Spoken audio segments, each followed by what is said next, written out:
ಸಾಕಷ್ಟು ನಿರೀಕ್ಷೆ ಕರ್ನಾಟಕಕ್ಕೆ ನಾವು ಈಗಾಗಲೇ ತೀರ್ಮಾನ ಮಾಡಿದ್ದೀವಲ್ಲ, ಕೃಷ್ಣ ಅವಾರ್ಡ್ಗೆ, ಮೂರನೇ ಅವಾರ್ಡ್ಗೆ ಜನರಿಗೆ 70,000 ಕೋಟಿ ರೂಪಾಯಿ ಅಡ್ಮಿಷನ್ ಮಾಡಬೇಕು. ಅದು ಹೋಗಿ ಕಾಣಿಸೋದು ಏನು ಲೋಗೋ ಹಿಡಿತೀವಿ ತಮ್ಮ ನೀರಾವರಿಗೆ ಬಗ್ಗೆ ನಂತರ ಲೋಗೋ ಕಾಣಿಸೋದು ಮಾಡಿ ತೀರ್ಮಾನ ಮಾಡಿದ್ದೀವಿ. ನಮ್ಮ ಮೊಬೈಲ್ ಹಾಕ್ಬೇಡ ಬೇಕಾದ್ರೆ ಕಳಿಸ್ತೀವಿ ನಾವು. ಯೋಜನೆ ಬಗ್ಗೆ ಸಂಸದರೇ ಮಾತಾಡ್ತಾರೆ ಸರ್. ಪ್ರಮುಖವಾಗಿ ಈ ಭಾಗದ ಸಂಸದರು ಮೀಟಿಂಗ್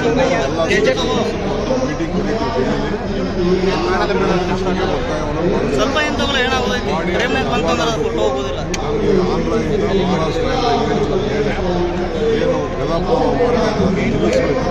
ನಮಗೇನು ಹಕ್ಕಿದೆ ಆ ಹಕ್ಕನ್ನು ನಮಗೆ ಒದಗಿಸ್ಕೊಡ್ಬೇಕು. ಸರ್, ನೀನು ವಿಜಯೇಂದ್ರ ಅವರು ಬಂದಿದ್ದಾರೆ ಸರ್. ಇದು ರಾಜ್ಯ ಸರ್ಕಾರ ನಾಲಾಯಕ ಸರ್ಕಾರ ಅಂತೇಳಿ ಮಾತಾಡಿರುವಂಥದ್ದು. ಇನ್ನೇನು ಮಾಡೋಕ್ಕಾಗ್ತದೆ ಅವ್ರಿಗೆ? ಅವರು ನಾಯಕ ಸರ್ಕಾರ ಇದ್ದೊತ್ತಿಗೆ ಸರ್ಕಾರ ನಾಯಕ ಸರ್ಕಾರನ ತಂದಿದ್ದಾರೆ ಸರ್. ಈಗ ರಸ್ತೆ ಸರಿ ಇಲ್ಲ ಅಂತ ಅದಕ್ಕೆ ಈ ನಾಯಕ ಆದಂಥ ಸರ್ಕಾರನ ಇವತ್ತು ಬಂದಿದೆ.